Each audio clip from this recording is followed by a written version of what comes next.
जय हिंद, नमस्कार साथियों। स्वागत है आप सभी का एक बार फिर से। रीट मुख्य परीक्षा के लिए कलाम एकेडमी की तरफ से 1 जनवरी को जो टेस्ट आयोजित करवाया गया है गणित और विज्ञान विषय के लिए, उसका सॉल्यूशन इस वीडियो में करने वाले हैं। वीडियो को अंत तक जरूर देखें क्योंकि गणित के जितने भी प्रश्न होंगे आपको विस्तार पूर्वक मैं हल करवाऊंगा और साथ ही साथ आपको पूरा पेपर है वो यहाँ पर मिलने वाला है। अगर आप चैनल पर पहली बार विजिट करें तो चैनल को सब्सक्राइब जरूर करें और हमसे टेलीग्राम ग्रुप से जुड़ने के लिए आपको कमेंट सेक्शन में ग्रुप का लिंक मिल जाएगा। देखिए, जब लेवल 1 और लेवल 2 के जो कॉमन टॉपिक है उनमें से 80 क्वेश्चन है वो सेम पूछे जाते हैं, आप सभी को पता होगा। तो कलाम एकेडमी भी सेम ही पूछता है, तो वो 80 क्वेश्चन है वो दोनों लेवल के जो हैं और हर सब्जेक्ट के लिए समान है। वो मैं अलग से वीडियो देता हूँ जो मैंने पहले से चैनल पर अपलोड कर रखा है, वहाँ से आप देख लेना। आप पहली बार विजिट करो तो ये चीज़ आपको पता नहीं होगी, लेकिन जो आप कंटिन्यू जो आप देख रहे हैं उन सभी को तो ये चीज़ें पता है। तो वीडियो को ज़्यादा से ज़्यादा लाइक किया करो और वीडियो को अंत तक जरूर देखा करो और ज़्यादा से ज़्यादा शेयर कर दो, जिससे हम इस यूट्यूब चैनल को एक बड़ा चैनल बना सकें और आपको और भी ज़्यादा अच्छे तरीके से मैं ये चीज़ें हैं वो उपलब्ध करवा पाऊँ। तो देखो, हम शुरुआत कर लेते हैं साइंस और मैथ के पेपर की। 80 तक क्वेश्चन है वो पहले जो मैंने कल वीडियो डाला था वो देख लेना आप, उसमें सभी करवा दिए मैंने। 80 के बाद के 81 से शुरू करेंगे हम इसमें प्रश्न। तो देखो, हम 81 नंबर प्रश्न पे चलते हैं सीधा।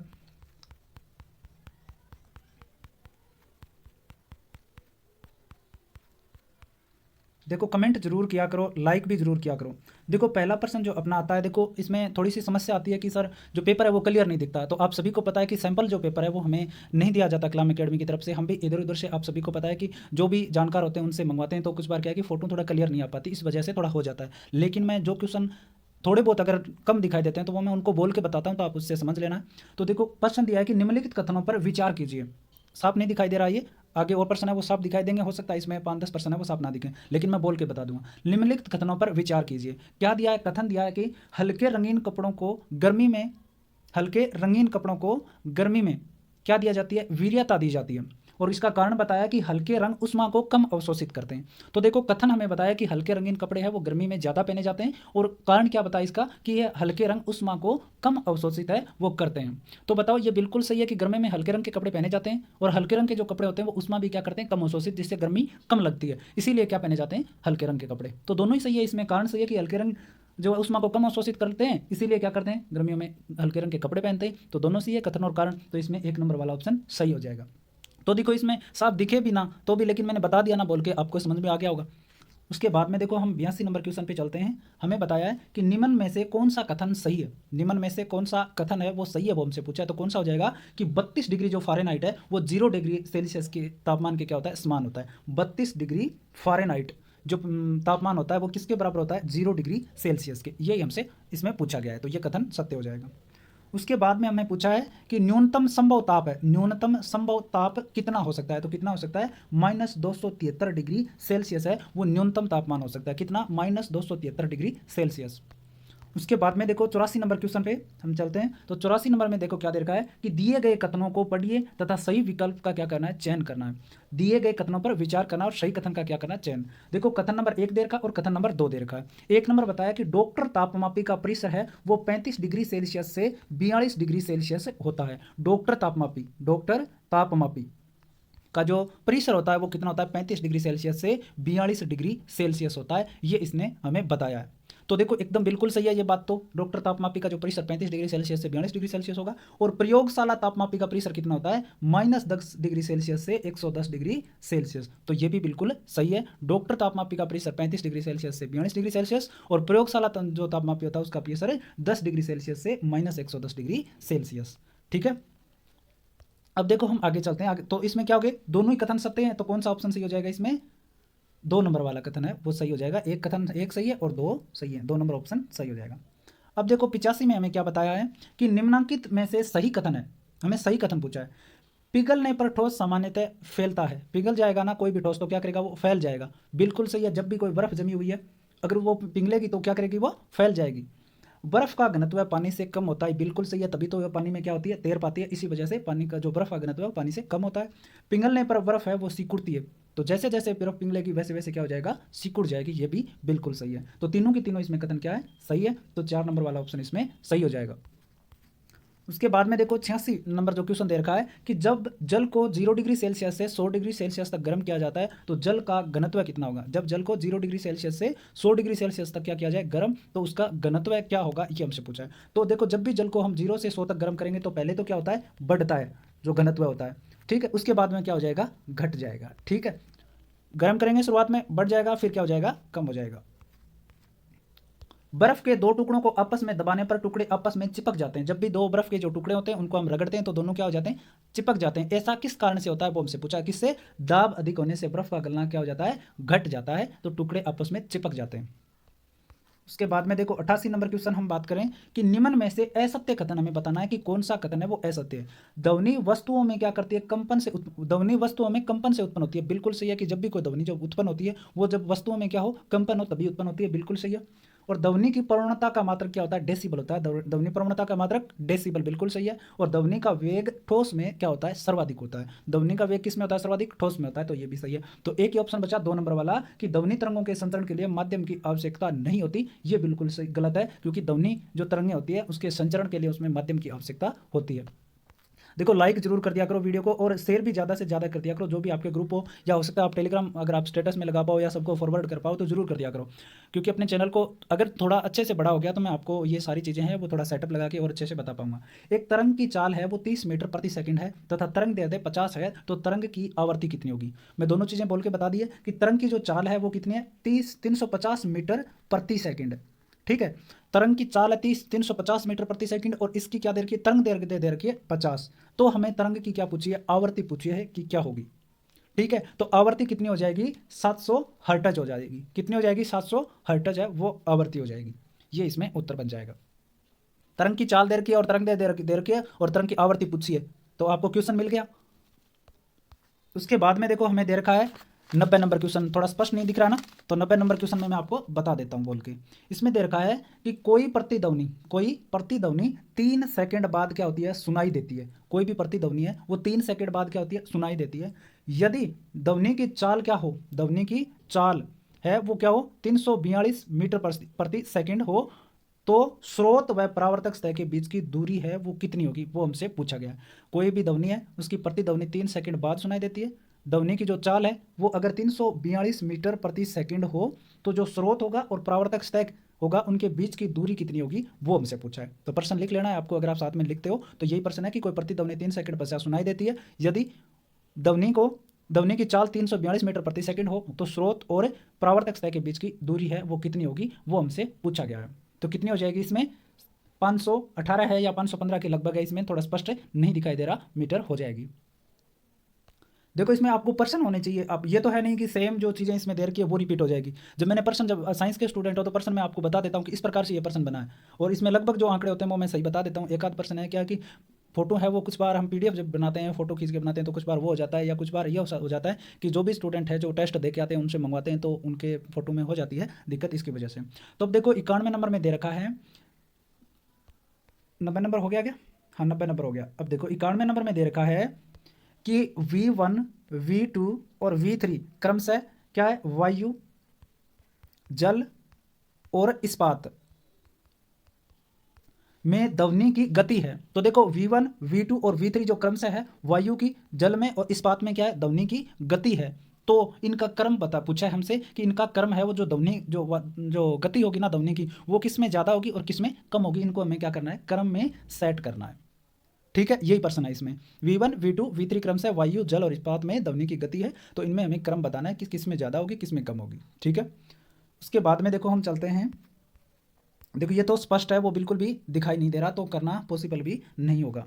देखो मैं थोड़ा टाइम इसीलिए लगाता हूँ, जो भी पेपर वगैरह आते हैं तो उसमें से अलग जो भी मैं जहाँ से मैं पेपर है वो ले पाऊँ सबसे, उसके बाद में मैं करवा पाऊँ। लेकिन आपके कमेंट वगैरह है वो बहुत ज़्यादा आ जाते हैं, इसकी वजह से मैंने सोचा इस बार जो भी 5-10% है वो नहीं दिखाई दे रहे हैं, लेकिन मैं करवा देता हूँ, बाद में आपको प्रोवाइड है ये मैं करवा दूंगा। देखो 96 नंबर में हमें दिया है, 96 नंबर क्वेश्चन कर रहे हैं। अब 96 नंबर में क्या दिया है, देखो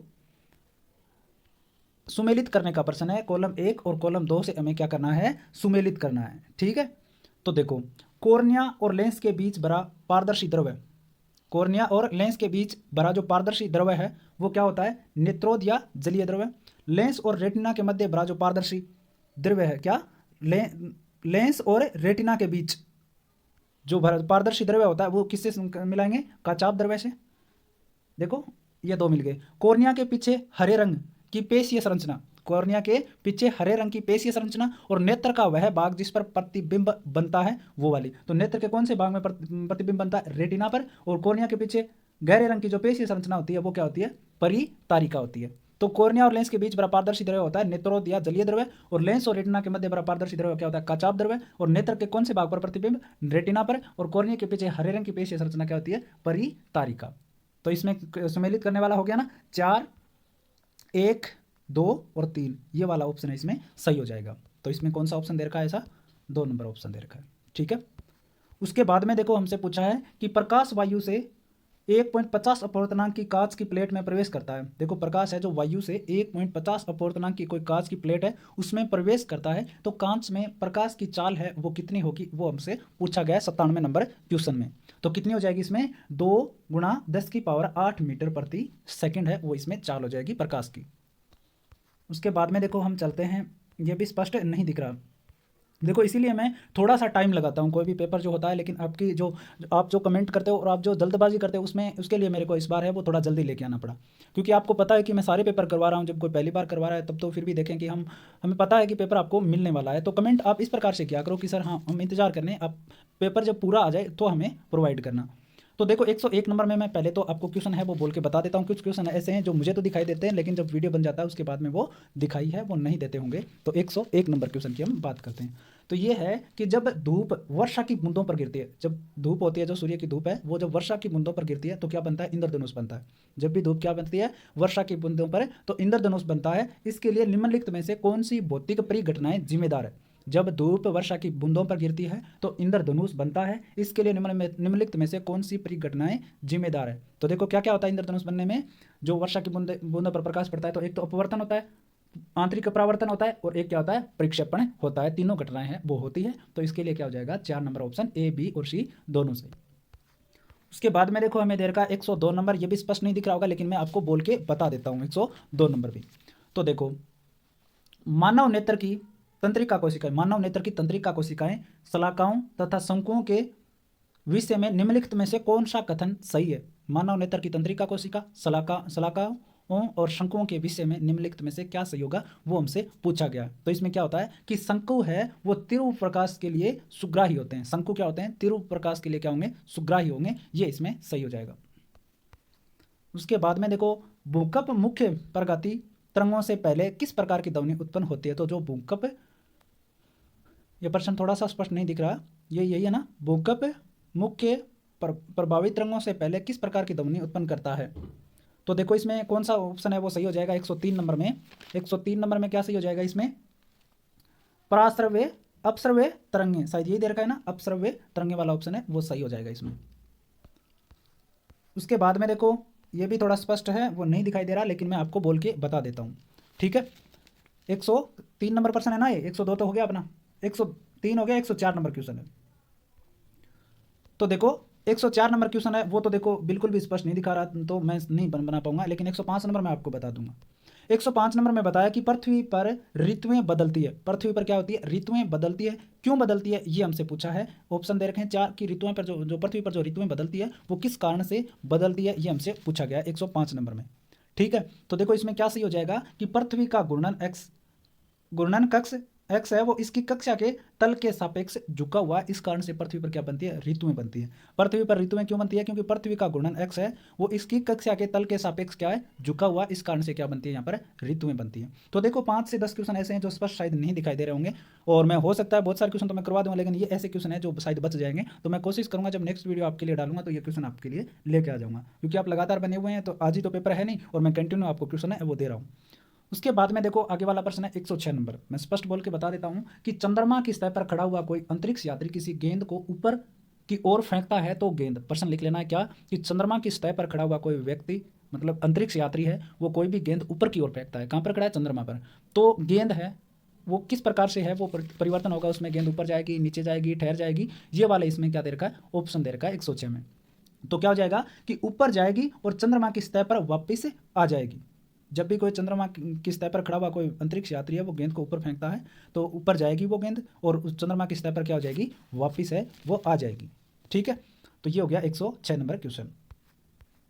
उसके बाद में देखो 107 की मैं बात करूं तो 107 में निम्नलिखित ग्रहों में से कौन सा ग्रह सबसे कम सघन है। तो कौन सा हो जाएगा इसमें? 107 नंबर में शनि हो जाएगा। देखो वीडियो को अंत तक जरूर देखना, मैथ के मैं सारे क्वेश्चन करवाने वाला हूँ। निम्नलिखित में से कौन सा स्थलीय ग्रह नहीं है? स्थलीय ग्रह कौन सा नहीं है? तो कौन सा नहीं है? शनि है, वो स्थलीय ग्रह नहीं है। सूर्य से दूरी के अनुसार ग्रहों का क्रम, सूर्य से दूरी के अनुसार ग्रहों का क्रम पूछा है कि कौन सा होगा, तो कौन सा? 109 नंबर में कौन सा हो जाएगा? बुध, शुक्र, पृथ्वी और मंगल। बुध, शुक्र, पृथ्वी और मंगल 3 नंबर। हमारे सौरमंडल का सबसे गर्म ग्रह कौन सा है? सबसे गर्म ग्रह कौन सा है सौरमंडल का? शुक्र। ठीक है, अब चलते हैं 111 पे। ये आ जाते हैं मैथ के क्वेश्चन। देखो स्पष्ट शायद आपको नहीं दिख रहे होंगे, लेकिन मैं इनमें अनुमान लगा लूँगा जो भी प्रश्न होते हैं। ये मैं थोड़ा मैंने, क्योंकि मेरे को स्पष्ट दिखाई देते हैं ये। तो देखो पहला प्रश्न क्या है? पहला प्रश्न ये है कि एक सप्ताह में गुरुवार होने की प्रायिकता क्या होगी? एक सप्ताह में गुरुवार होने की प्रायिकता क्या होगी? तो देखो गुरुवार होने की क्या प्रायिकता हो सकती है एक सप्ताह में? एक सप्ताह में कितने दिन होते हैं? टोटल 7 दिन होते हैं। 7 दिन में से कितनी बार गुरुवार आता है? एक ही बार आता है ना, तो क्या हो जाएगा इसमें? 1/7 है, वो सही हो जाएगा। उसके बाद में देखो प्रश्न दिया है आगे वाला 112 नंबर प्रश्न। 112 नंबर प्रश्न दिया है हमें। क्या दे रखा है? देखो मैं आपको थोड़ा सा अनुमान से बता, दो पासे हैं, दो पासे एक साथ फेंके गए, दो पासे एक साथ है वो फेंके गए, इतना तो है इसमें। और इसने पूछा है 1 मिनट में थोड़ा सा अनुमान देखो लगा लेता हूँ। एक पासे को कम से कम एक बार है वो फेंका जाता है। देखो नहीं दिखाई दे रहा, ये तो स्पष्ट है। आगे वाला क्वेश्चन देख लेते हैं। आगे वाला क्वेश्चन दिया है कि एक पासे को, दो पासों को एक साथ उछालने पर अंकों का योग 10 प्राप्त होने की प्रायिकता क्या है? तो देखो जब दो पासों को एक साथ फेंका जाता है तो दोनों पासों पर जो अंकों का योग जो आएगा वो 10 प्राप्त होने की प्रायिकता क्या होगी, ये हमसे पूछा गया है। ठीक है, 113 नंबर क्वेश्चन में हमसे पूछा है कि कोई भी जो हमें पासा दे रखा है वो दोनों को एक साथ है वो उछाला जाता है। उछालने के बाद में दोनों पासों की जो अंकों का योग है वो 10 प्राप्त होने की, जो अंकों का योग 10 प्राप्त होने की प्रायिकता क्या होगी, ये हमसे पूछा गया है। तो देखो पासे पर कितने प्रमाण हमें जो रिजल्ट है वो प्राप्त हो सकते हैं? दो पासों को फेंकने से 36 प्राप्त हो सकते हैं। कितने? 36। जैसे देखो एक प्राप्त हो सकता है दोनों पर, 1 2 भी हो सकता है, 1 3 भी हो सकता है, 2 1 भी हो सकता है, 2 2 भी हो सकता है, 3 1 भी हो सकता है, 3 4 भी हो सकता है। ऐसे इस प्रकार से 36 प्रमाण प्राप्त हमें होंगे। हमसे पूछा है कि जो ऐसे अंकों का योग जब दोनों पासों पे जो भी अंक आए वो 10 से प्राप्त होने की जो प्रायिकता है वो हमसे पूछा गया है। कितना हो सकता है? 10 या 10 से ज़्यादा जो अंकों का योग प्राप्त होगा वो हमसे पूछा है, उसकी प्रायिकता हमसे पूछी है कि कितनी होगी। तो देखो जब हम पासे की बात करते हैं, 1 1 आ जाए, 1 2 आ जाए, 1 3, 1 4, 1 5, 1 6, 2 1, 2 2, 3 2 3, 3 4, ये 2 4 ना, 2 5 और 2 6, 3 1, 3 2, 3 3, 3 4, 3 5 और 3 6। उसके बाद में 4 1, 4 2, 4 3, 4 4, 4 5 और 5 4 5 4 6, 5 1, 5 2, 5 3, 5 4 और 5 5 और 5 6।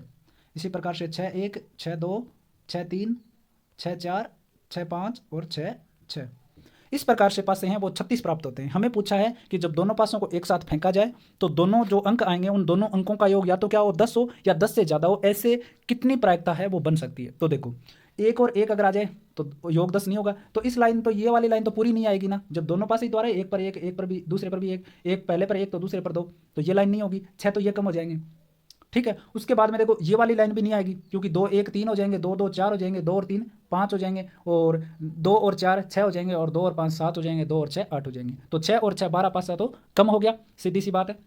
उसके बाद में देखो 3 1 भी नहीं आएगा, 3 2 भी नहीं, 3 3 भी नहीं, 3 4 भी नहीं, 3 5 भी नहीं, और 3 6 भी नहीं।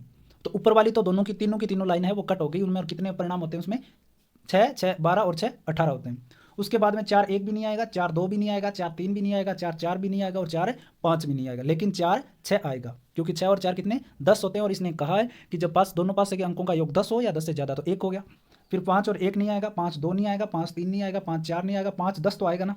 तो एक तो 4 और 6 1 हो गया, और एक ये हो गया 2, और एक 5 और 6 ये भी हो जाएगा, तो 3 हो गए। उसके बाद में 6 1 भी नहीं आएगा, 6 2 भी नहीं आएगा, 6 3 भी नहीं आएगा, लेकिन 6 4 6 5 और 6 6 3 परिमाण ये हो गए। तो 3 2 5 और 1 6 परिणाम है वो हमें प्राप्त होते हैं ऐसे, जिनकी प्रायिकता है कि दोनों अंकों का योग या तो 10 हो या 10 से ज़्यादा हो। कितने? 3 और 3 6। तो देखो 6 परिमाण मिल गए हमें, और हमें टोटल परिमाण कितने होते हैं 36, तो उत्तर कितना आ जाएगा 1/6। ये है प्रायिकता, जब दो पासों को एक साथ फेंका जाए और दोनों पासे पर जो अंक आए उनके अंकों का योग कितना हो, 10 या 10 से ज़्यादा। ठीक है, उसके बाद में देखो 8 तो है लाल गेंद, 7 है हरी गेंद और x सफ़ेद गेंद है। एक गेंद यादृच्छिक रूप से निकालने पर उसके सफ़ेद होने की प्रायिकता कितनी है, 2/5 है। तो ज्ञात करें कि जो व्हाइट जो गेंद है वो इसमें कितनी है, वो हमसे पूछा है। देखो 8 तो क्या दे रखी है, मैं पूरा बता देता हूँ। 8 तो दे रखी है हमें लाल गेंद, ठीक है, और 7 दे रखी है हरी, और x दे रखी है हमें सफ़ेद। ठीक है, उसके बाद में हमें बताया कि जब ये जो थैला है जिसमें ये गेंदें डाल रखी है, इनमें से अगर कोई भी गेंद अगर हम निकालें तो सफ़ेद जो प्राप्त होगी ना, उसकी क्या प्रायिकता है, 2/5 है। तो देखो ये ऑप्शन से आप आराम से कर सकते हो। देखो, और हमसे पूछा कि सफ़ेद गेंद कितनी होंगी, तो ये मान लो सफ़ेद गेंद इन 4 ऑप्शन में से एक मान लें, 5, 8, 10, 15 में से 10 मान लें कि सफ़ेद गेंद कितनी है हमारे पास, 10। तो x का मान हम मान लें 10 गेंदें हैं। तो अब बताओ प्रायिकता कैसे ज्ञात करेंगे, जब भी इस थैले में से सफ़ेद गेंद निकालेंगे तो इन सबको पहले तो जोड़ देंगे। ठीक है, तो 8 और 7 15 और 10 25। ठीक है, 25 में से 10 गेंद कितनी है, सफ़ेद। तो जब भी थैले में अपन हाथ डालेंगे और एक गेंद निकलेगी सफ़ेद, तो उसकी क्या प्रायिकता होगी कि 10 सफ़ेद गेंद है, कितनी में से, 25 में थे। तो ये क्या हो जाएगी इसकी प्रायिकता। काट लो इसको, 5 दूनी 10, 5 5 25। तो ये इसने उत्तर भी तो दे रखा है नहीं, सफ़ेद होने की प्रायिकता, तो अपना सही हो गया। तो ये इसका उत्तर हो जाएगा। उसके बाद में देखो हमें दे रखा है 115 नंबर क्वेश्चन कि एक थैले में 5 लाल, 4 हरी और 3 नीले कंचे हैं। सभी कंचों का देखो, एक थैले में 5 लाल कंचे, 4 हरे कंचे, 3 नीले कंचे, सभी कंचे रंग के अतिरिक्त सभी प्रकार से एक जैसे हैं, अर्थात सर्वसम है। थैले में से बिना इसमें देखे एक कंचा बाहर निकाला जाता है, यह कंचा हरे रंग का नहीं है, इसकी क्या प्रायिकता है।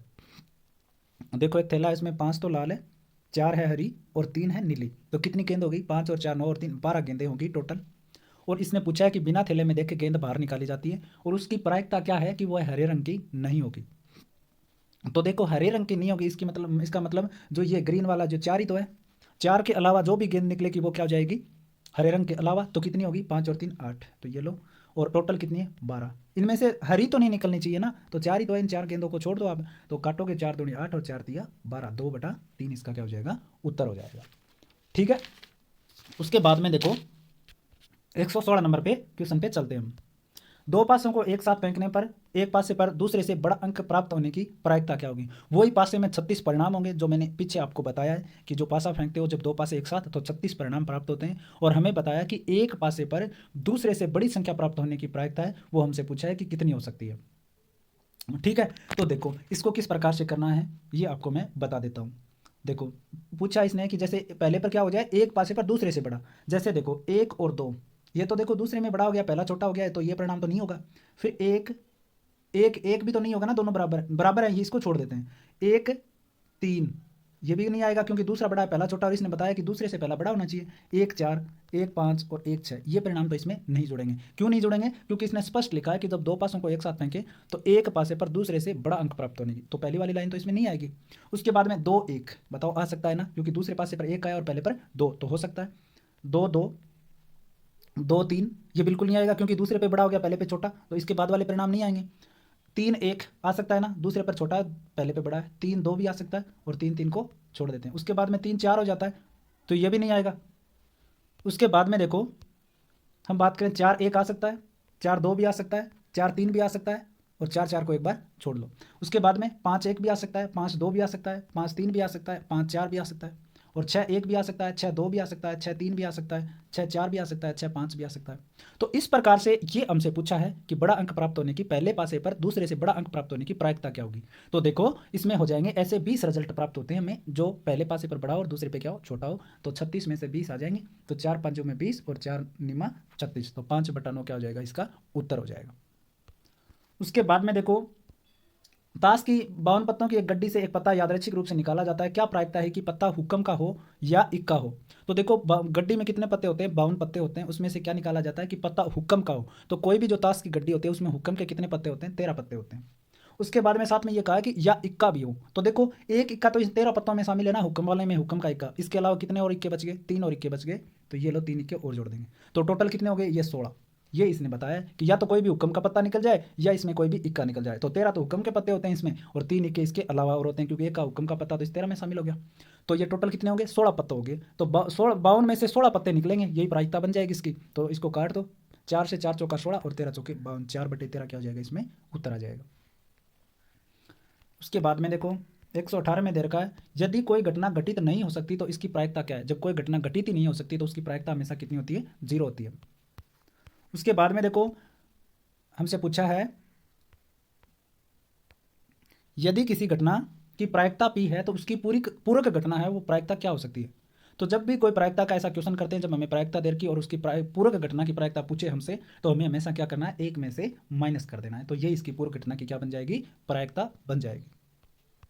उसके बाद में हमसे पूछा है कि 400 अंडों के एक संग्रह में से एक खराब अंडा प्राप्त होने की प्रायिकता 0.035 है। तो इस संग्रह में खराब अंडों की संख्या कितनी है? 400 अंडे हैं, उसमें से एक खराब अंडा प्राप्त होने की प्रायिकता दे रखी है। तो ये तो बिल्कुल इजी से देखो, 400 अंडों में से खराब अंडे कितने? 0.035। प्रायिकता एक से ही तो तुलना करते हैं, तो बटा में क्या आ जाएगा? 100। खराब अंडे होने की प्रायिकता पूछी संख्या कितनी होगी? तो 2 से 2 कट जाएगा, लेकिन इधर पॉइंट हटाएंगे तो बटा में क्या आ जाएगा? 1000। ठीक है, तो अब देखो मान निकाल लेना है। देखो सीधा सा बात है, देखो मैं बता रहा हूँ आपको, ये क्या कहा है कि 400 अंडे हैं, इसमें से जब खराब अंडा प्राप्त हो ना तो उसकी प्रायिकता कितनी है? 0.035। ठीक है, अब बताओ अच्छा अंडा प्राप्त होने की प्रायिकता कितनी हो जाएगी? 0.035 को एक में से घटा देंगे तो अच्छा अंडा प्राप्त हो जाएगा। तो देखो खराब अंडे ही पूछे हमसे और खराब अंडे की प्रायिकता दे रखी है, तो 400 इंटू में क्या कर दो? 0.035। पॉइंट हटा दो, हटाओगे तो किससे गुणा कर दो? 1000 से भाग दे दो, क्योंकि 3 के बाद है। तो 2 से 2 कट जाएगा, 35 को 4 से गुणा करोगे तो कितने आ जाएंगे? 140 आएंगे, और भाग दे दो 10 का, कितने आ जाएंगे? 14। तो ये बन जाएगा इसका उत्तर।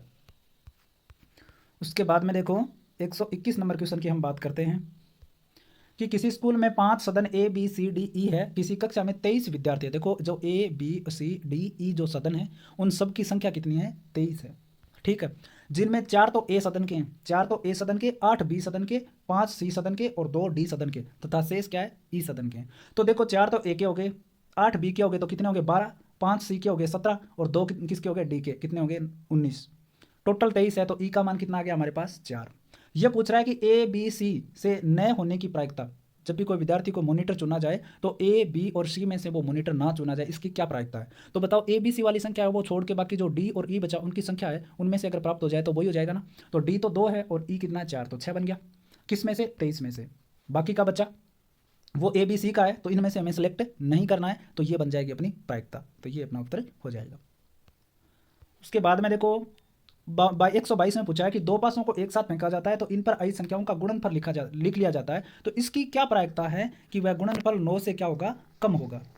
तो देखो इसमें तो मेरे ख्याल से तो आपको प्रॉब्लम है नहीं आनी चाहिए कि दो पासें एक साथ फेंके गए, इन पर आई संख्याओं का गुणनफल है वो क्या होना चाहिए? 9 से कम होना चाहिए। तो देखो बता चुका हूँ 36 परिणाम प्राप्त, 1 1, 1 को 1 से गुणा करोगे 9 से कम आ रहा है, 1 2, 1 3, 1 4, 1 5, 1 6, 6 परिणाम तो ये हो गए। फिर 2 1, 2 2, 2 3, 2 4, 4 दूनी 8, 2 5 जो 10, 5 के बाद नहीं आएगा, क्यों? दोनों का गुणनफल कितना होना चाहिए? 9 से कम। 3 1, 3 2, 3 3 बिल्कुल नहीं आएगा। फिर 4 1 भी आ जाएगा, 4 2 भी आ जाएगा, लेकिन 4 3 नहीं आएगा। 5 1 आ जाएगा, 5 2 नहीं आएगा, 6 1 आ जाएगा। इतने परिणाम है वो हमें प्राप्त हो सकते हैं जिनका गुणनफल क्या हो? 9 से कम हो। तो देखो 6 7 8 9 10 11 12 13 14 15 और 16 परिणाम है वो हमें प्राप्त हो गए। कितने परिणाम प्राप्त हो गए हमें? 16 परिणाम है वो हमें प्राप्त हो गए हैं। ठीक है, किस में से? 36 में से। तो ये लो 16/36 काट दोगे तो 4 से काटोगे 4 बार और 9 से 4 से काटोगे 9 बार, तो उत्तर कितना आ जाएगा? 4/9। उसके बाद में देखो हमें लिखा है कि किसी बक्से में 100 सील किए हुए लिफाफे हैं। टोटल कितने लिफाफे? 100। इसमें से 10 लिफाफों में क्या है कि 100 रुपये का नकद पुरस्कार डाला गया है। 10 लिफाफों में कितने रुपए का? 100 रुपये का नकद पुरस्कार डाला गया। 100 में से प्रत्येक में 50 का, 100 लिफाफे ऐसे हैं जिनमें 50-50 रुपये डाले हुए हैं। 200 में से 200 लिफाफे ऐसे हैं जिनमें 10-10 का पुरस्कार है वो डाला हुआ है, तथा शेष में कोई नकद पुरस्कार नहीं। देखो 1000 है, उसमें से 10 में तो 100 रुपये डाल रखे हैं, 100 लिफाफों में 50-50 डाल रखे हैं और 200 लिफाफों में 10-10 रुपये डाल रखे हैं। तो हमसे पूछा जाता है कि इन सब जो लिफाफे हैं वो एक ही जगह है, इनको अच्छी तरह से मिला दिया जाता है और एक लिफाफा बाहर निकाला जाता है, तो लिफाफे में कोई नकद पुरस्कार ना प्राप्त हो, इसकी क्या प्रायिकता होगी? तो बताओ इन वाले पासे जिनमें रुपये डाल के इनको हम निकाल दें तो वही पासे बचेंगे जिनमें क्या नहीं है? पुरस्कार नहीं है। तो कितने? देखो 200 और 300, 310 ऐसे लिफाफे जिनमें पुरस्कार है 1000 में से, और इसमें बाकी बच गए कितने 690। तो 690 लिफाफे ऐसे हैं जिनमें कोई भी पुरस्कार नहीं है। तो 690 पुरस्कार है वो इनमें से कोई निकले तो इसी की प्रायिकता होगी कि नगद पुरस्कार नहीं है। तो उत्तर क्या हो जाएगा अपना 690 लिफाफों में कोई नगद पुरस्कार नहीं है। कितने लिफाफों में से 1000 में से एक से एक कट जाएगा और 2 के बाद पॉइंट आ जाएगा। तो यही है वो प्रायिकता हो जाएगी कोई भी पुरस्कार है ना प्राप्त होने वाले लिफाफे की। उसके बाद में देखो 124 नंबर दे रखा है कि किसी वर्ग अंतराल की ऊपरी सीमा तथा निचली सीमा के अंतर को क्या कहा जाता है। कोई भी जो दे रखा है हमें वर्ग अंतराल उसकी ऊपरी सीमा और निचली सीमा में अंतर को क्या कहा जाता है। तो क्या कहा जाता है वर्ग विस्तार कहा जाता है। से कम ओजायु किस आकार का होता है। से कम ओजायु जो होता है वो किस प्रकार का होता है वो हमसे पूछा है। तो किस प्रकार का होता है ऊपर की ओर बढ़ता हुआ। किस प्रकार ऊपर की ओर बढ़ता हुआ प्रकार का होता है। वर्गीकृत आंकड़ों का माध्य अभिकलित करते समय हम यह कल्पना करते हैं कि बारंबारताएं। वर्गीकृत आंकड़ों का माध्य अभिकलित करते समय हम यह कल्पनाएं करते हैं कि बारंबारताएं क्या होगी 126 में वर्गों के वर्ग चिन्हों पर केंद्रित होगी। जब भी कोई वर्गीकृत आंकड़ों का माध्य अभिकलित करते हैं तो यह हम कल्पना करते हैं कि जो बारंबारताएं जो होती है वो वर्गों के वर्ग चिन्हों पर क्या होती है केंद्रित होती है। तो देखो कुछ दिखाई भी ना दें तो भी मैं प्रश्न 2 बार बोलता हूं। उसके बाद में देखो निम्न में से आवर्ती चित्र नहीं है। निम्न में से आवर्ती चित्र कौन से नहीं है। तो दंड आरेख है वो आवर्ती चित्र नहीं होते। 128 में चलते हैं। पूछा है कि एक कक्षा ए सेक्शन के 60 विद्यार्थियों के गणित के पेपर में 40 माध्य अंक है। तो देखो कोई भी एक कक्षा है उसमें 60 विद्यार्थी और उनका जो औसत जो अंक है ना माध्य और औसत एक ही तो बात होती है ना। तो वो कितना है 40 है। तथा बी सेक्शन है तो जो कक्षा का जो बी सेक्शन है उसमें 40 विद्यार्थी हैं और के पेपर में 35 माध्य अंक। तो देखो ए सेक्शन में तो 60 विद्यार्थी है उनका औसत 40 दे रखा है और दूसरी कक्षा जो बी सेक्शन है उसमें 40 विद्यार्थी है और उनका माध्य कितना दे रखा है या औसत कितना दे रखा है 35 दे रखा है। तो कक्षा में कितने टोटल हो गए 100 विद्यार्थी। तो इनका पूरा का सभी विद्यार्थियों को मिला के माध्य कितना होगा ये हमसे पूछा है। तो देखो इसमें किस प्रकार से औसत का क्वेश्चन है। देखो बिल्कुल 60 विद्यार्थियों का माध्य अंक कितना है 40। तो योग आ गया जो ए में जो 60 विद्यार्थी उनके अंकों का योग आ गया प्लस में बी सेक्शन में 40 विद्यार्थी और इनका माध्य कितना है 35। तो ये बी सेक्शन का योग आ गया। बटा में क्या कर दो आप है टोटल विद्यार्थी। ये लो उत्तर आ जाएगा। 60 को 40 से करोगे 2400 प्लस में 40 को 35 से करोगे कितना आ जाएगा 1400। तो ये लो बटा में 100 2400 और 1400 को जोड़ेगा तो कितने आ जाएंगे 3800। 3800 बटा में 100 उत्तर कितना आ जाएगा 38। बिल्कुल ही जैसा क्वेश्चन है। उसके बाद में हमें दे रखा है देखो असीमितीय वितरण में बहुलक तथा माध्य 26.6 और 28.1 है। तो माध्यिका का मूल्य ज्ञात कीजिए। हमें दे रखा है कोई असीमितीय वितरण है उसमें बहुलक और माध्य का मान हमें दे रखा है और हमसे पूछा है माध्यिका का मूल्य पूछा है। तो देखो आप सभी को पता है कि एक सूत्र होता है कि बहुलक बराबर 3 गुणा माध्यिका।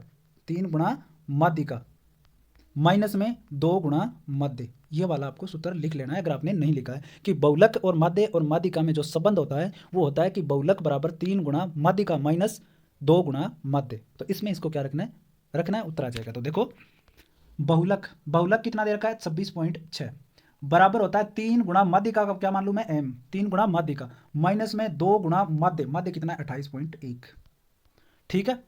तो देखो 26.6 क्या है बहुलक है ये इधर माइनस में है ना माध्य तो इसको गुणा करो 2 से 28.1 को 2 से गुणा करोगे तो 56.2। तो इधर आके क्या बन जाएगा ये प्लस में बन जाएगा 56.2 बराबर में 3 गुणा माध्यिका क्या मान रखी है m। दोनों को जोड़ोगे तो कितना हो जाएगा 82.28 हो जाएगा 82.8 और इधर क्या है 3m। तो m का मान हम निकालेंगे तो 82.8 में क्या दे देंगे m 3 का भाग। तो m बराबर 82.8 बटा में 3। तो उत्तर क्या आ जाएगा अपना 27.6। इस प्रकार से करना। ठीक है। उसके बाद में देखो हमें दे रखा है ए बी सी का माध्य m1 है a square B square C square का माध्य m2 हो तो ए बी बी सी सी ए का एक माध्य है। देखो इसमें थोड़ी सी समझने वाली बात है। देखो मैं आराम से करवा देता हूँ ए बी और सी का माध्य कितना m1।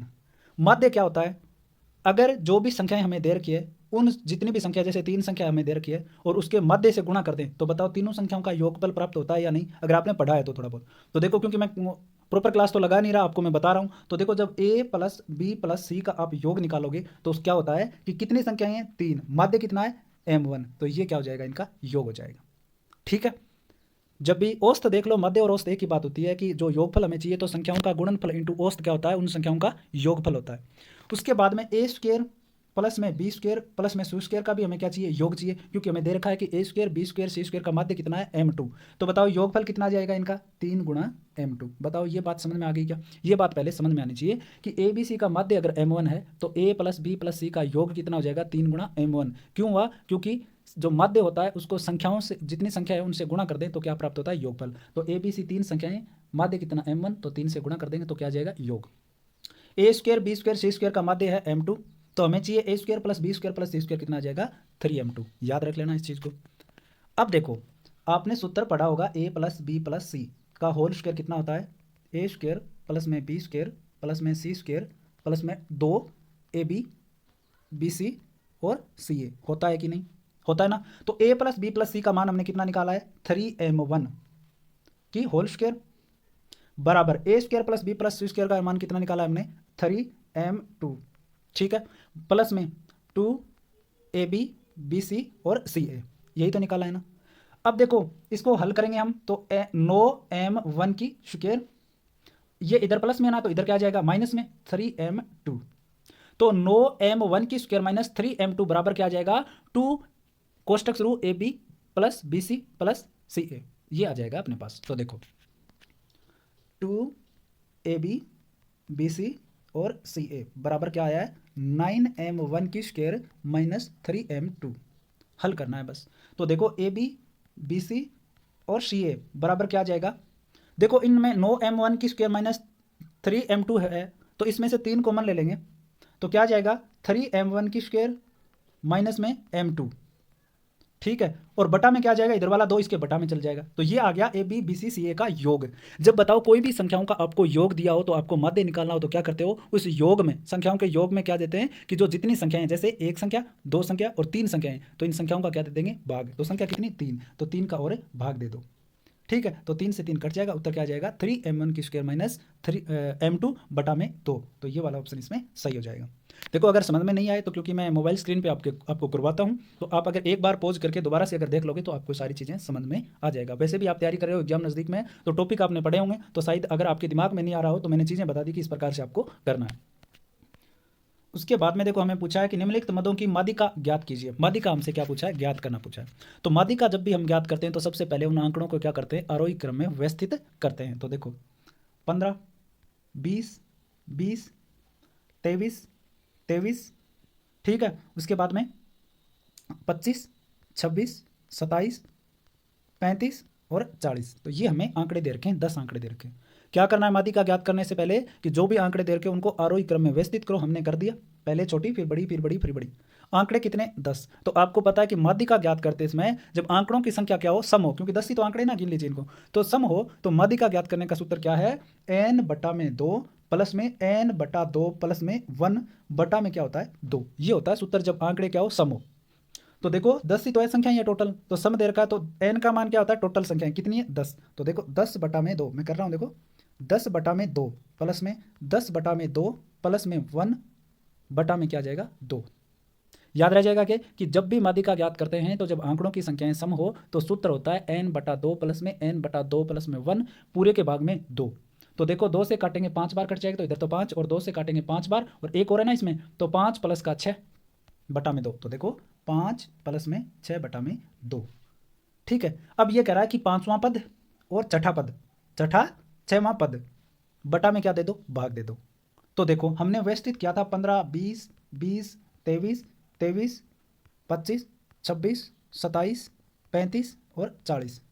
तो बताओ 5वां देखो 1 2 3 4 और 5, 5वां तो 23 हो गया, और छठा कितना है, 25 हो गया। ठीक है, इन दोनों का क्या कर लो, योग कर लो 5वें और छठे पद का, और 2 का क्या दे दो, भाग दे दो। बस यही क्या होता है इसमें, मान आ जाएगा। तो 23 और 25 जोड़ेंगे कितने, 48, और 48 में 2 का भाग देंगे तो उत्तर कितना आ जाएगा, 24। या आप सीधा भी कर सकते हो, एन वाला याद ना रखो ना, तो क्या करना है, सीधा आरोही क्रम में व्यवस्थित करो। ठीक है, 23 23 25 26 27 और 35 और 40। तो क्या करना है, दोनों बराबर आंकड़े काट दीजिए, 1 से 1, 2 से 2, तीसरे से तीसरा, चौथे से 3 से 2 आंकड़े कट गए ना। देखो टोटल प्रॉपर संख्या लिख लेना, 23 2 बार, हाँ ठीक है। तो 23 से क्या कट जाएगा, 26, बीच में 2 ही तो संख्या बची ना।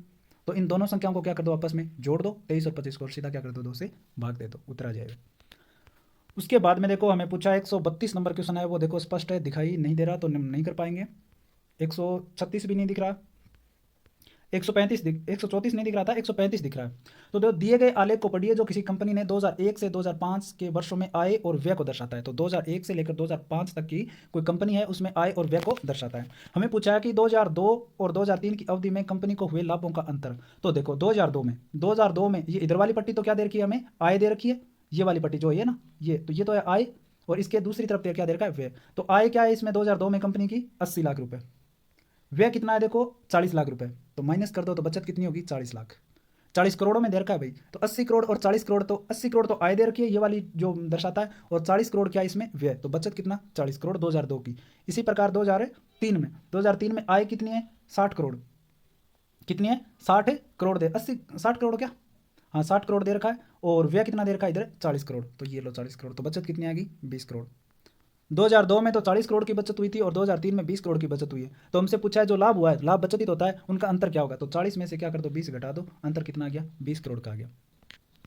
उसके बाद में देखो 136 में हमें दे रखा है निम्न से कम के लिए तथा से अधिक के लिए तोरण के आलेख का प्रयोग करते हुए आंकड़ों की माध्यिका का क्या करना है, आपको मान ज्ञात करना है कि माध्यिका का जो मान होगा वो कितना होगा, वो हमें बताना है 136 में। तो देखो 136 नंबर में उत्तर क्या हो जाएगा, आपको ज्ञात करना है। देखो सारे क्वेश्चन मैं करवाने लग जाऊं तो वीडियो बहुत ज़्यादा लंबा जाता है, तो इसमें हो जाएगा इनमें से कोई नहीं, क्योंकि मैं लगभग क्वेश्चन आपको करवाएं। और माध्य माध्यिका बहुलक वाले जो क्वेश्चन है, तो आपको पता है कि इसमें निश्चित फॉर्मूले होते हैं और 5 और 6 पेज में इसके नियम और वो आ जाते हैं, उसके बाद में हो जाता है। तो अगर आपको ये करने हो तो आप कमेंट सेक्शन में जरूर लिख देना। मैं आपको अलग से टॉपिक भी मैं कोशिश करूँगा कि कोई भी बोर्ड पर मैं आपको ये टॉपिक भी जरूर दे दूंगा। अगर आपको समझ में अच्छे से नहीं आए हों किसी से, तो मैं करवा भी दूंगा। उसके बाद में देखो हम चलते हैं 137 में। तो ये भी देखो स्पष्ट है, वो नहीं दिख रहा है 138 में। तो देखो 138 में थोड़ा सा करवाने की कोशिश करूंगा कि कोई समुदाय उसमें 500 लोग हैं। देखो कोई भी समुदाय उसमें 500 लोग हैं, वो क्या करते हैं, भोजन खाते हैं। तो भोजन, विभिन्न प्रकार के भोजनों में उनकी क्या रुचि है। जैसे उत्तरी भारतीय हैं, कुछ लोग उत्तरी भारतीय भोजन करते हैं, दक्षिणी भारतीय, और चाइनीज भी खाते हैं, कोई इटालियन भी खाता है। तो इस प्रकार से अलग अलग हमें क्या दे रखी है, संख्याएं दे रखी है कि उत्तरी भारतीय भोजन खाने वाले, दक्षिणी भारतीय भोजन खाने वाले, चाइनीज भोजन खाने वाले और इटालियन भोजन खाने वाले।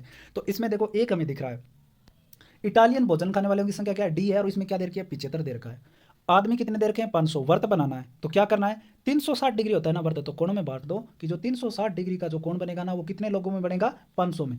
और हमें बताया कि इटालियन जो लोग हैं वो कितने, 75 है। तो 500 में से 75 कौन है, इटालियन। तो कोण ज्ञात कर लेंगे इस प्रकार से, 25 दूनी 50, 25 दिया 75, 20 से काटोगे आप कितने बार, 18 बार। तो 54 डिग्री का कोण बनेगा डी में। ठीक है, तो डी में 54 का किस में बन रहा है, देखो केवल इसमें बन रहा है, देखो ये रहा 54। तो ये इसमें क्या हो जाएगा, सही हो जाएगा। जब भी आपको वर्त बनाना हो, कोई भी संख्याएं दे रखी हो, तो 360 डिग्री के भाग में लिख लेना है वो संख्याएं जो आपको टोटल दे रखी है, इनटू में कर देना है, जो जिस संख्या पर्टिकुलर पूछी है उससे गुणा कर देना। उसके बाद में देखो 39 में हमें दिया है कि किसी कक्षा के विद्यार्थियों ने अपने मनपसंद रंग के बारे में मतदान किया और इस प्रकार प्राप्त आंकड़ों का एक पाई चार्ट तैयार किया गया। नीचे दिए हुए पाई चार्ट को देखिए तथा इस आधार पर 139 और 140 के उत्तर दिए। देखिए कोई भी कक्षा है उसमें मनपसंद रंग का क्या किया गया है, चुनाव करवाया गया है, जिसमें उन्होंने मतदान किया है कि मेरा ये रंग पसंद है, मुझे ये रंग पसंद है। ठीक है, तो हमें उत्तर बताना है। तो देखो मैं थोड़ा इसमें जूम कर देता हूँ। देखो 39 नंबर प्रश्न है कि किस रंग के मतों का 1/5 भाग मिला। तो देखो 35% लाल रंग को पसंद करते हैं, 25 को नीला, 20 को हरा, 14% पीले रंग को और 6% अन्य में। हरे रंग, किस रंगों के मतों का 1/5 भाग मिला मतदान। तो टोटल कितने हो गए उसमें वोट, 100 वोट हुए। 100 में से देखो हरे को कितने मिले, 20%। तो 100 में से 20% मिले हरे को, तो कितना आ जाएगा, 1/5। तो ये उत्तर हो जाएगा अपना। उसके बाद में देखो हमसे 140 में पूछा है कि निम्न में से कौन से दिए हुए आंकड़ों के लिए तर्क संगत निष्कर्ष सही है। ऊपर वाले जो आंकड़े दिए उनमें कि विद्यालय के 1/4वें भाग ने नीले रंग का के लिए मतदान किया है, 1/4 भाग ने नीले रंग के लिए। तो हम देख लेते हैं नीला रंग कितना है, 25%। कितने में से, 100 में से। तो कितना आ जाएगा, 1/4। बिल्कुल सही है ये लाइन। ठीक है, तो ये तो सही। उसके बाद हरा रंग सबसे कम पसंद किया गया। तो देख लेते हैं हरे रंग को सबसे कम पसंद किया गया। तो हरा तो 20% है, पीला 14, अन्य 6%। तो ये तो लाइन है गलत हो जाएगी। उसके बाद में लाल रंग के लिए मतदान करने वाले विद्यार्थियों की संख्या पीले रंग के मतदान करने वाले संख्या से दोगुनी है। तो लाल रंग के लिए जिन्होंने मतदान किया उनकी जो संख्या है, तो वो पीले रंग के विद्यार्थियों के लिए जो मतदान किया उनसे क्या, दुगुनी। तो देखो पीले रंग को कितने ने किया, 14% ने। लाल के लिए कितना क्या, 35% ने। 14 का दोगुना कितना होगा, 28, लेकिन आ कितना रहा है, 35। तो ये लाइन गलत हो जाएगी। तो देखो ये तो बिल्कुल ही जैसा क्वेश्चन है, इसमें केवल एक सही है। उसके बाद में देखो हम 141 नंबर क्वेश्चन पे आ जाते हैं। तो 141 में बायती के अनुसार निदानात्मक परीक्षण है। बायती के अनुसार निदानात्मक परीक्षण क्या है, मूल्यांकन का विश्लेषण करता है। बायती के अनुसार निदानात्मक परीक्षण मूल्यांकन का विश्लेषण करता है। निदानात्मक परीक्षण के प्रकार हैं, निदानात्मक परीक्षण के प्रकार है, क्या है, व्यक्तिक और एवं सामूहिक।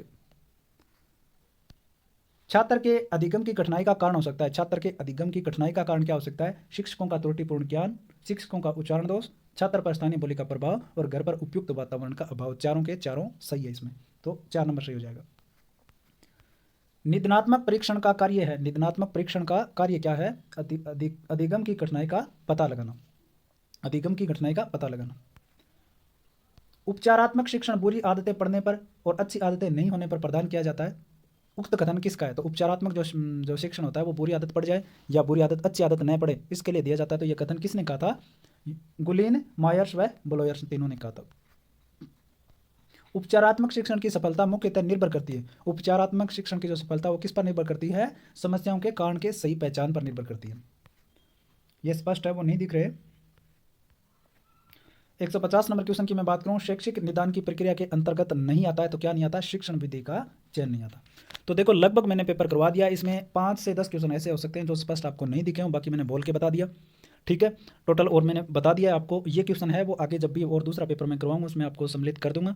ये इसलिए बताया क्योंकि आपके बहुत सारे कमेंट हो जाते हैं कि सर साइंस मैथ का करवाओ, साइंस मैथ का करवाओ, तो मैं टाइम इसीलिए लगाता हूं कि जब तक पेपर सही नहीं पहुंचता है अपने पास, सारी चीज़ें कवर नहीं होती है, तब तक मैं नहीं करवा रहा था पीछे। लेकिन पिछले पेपर में आप सबने बहुत कमेंट किए थे सर कि जल्दी करवाया करो, मैं तो मैंने करवा दिया। कमेंट में जरूर लिखा करो आपको कैसा लग रहा है पेपर, और ज़्यादा से ज़्यादा शेयर किया करो। जब साइंस मैथ वालों के अगर कमेंट सबसे ज़्यादा होंगे तो मैं यही करवाना चाहता हूँ, क्योंकि मेरा सब्जेक्ट भी यही है जो मैं पढ़ाता हूँ, मैथ और रीजनिंग, तो इसके लिए मुझे भी आनंद आता है और मैं भी चाहता हूँ कि आप लोगों के लिए मैं पेपर है वो लेके आता रहूँ। तो ज़्यादा से ज़्यादा शेयर करना, धन्यवाद।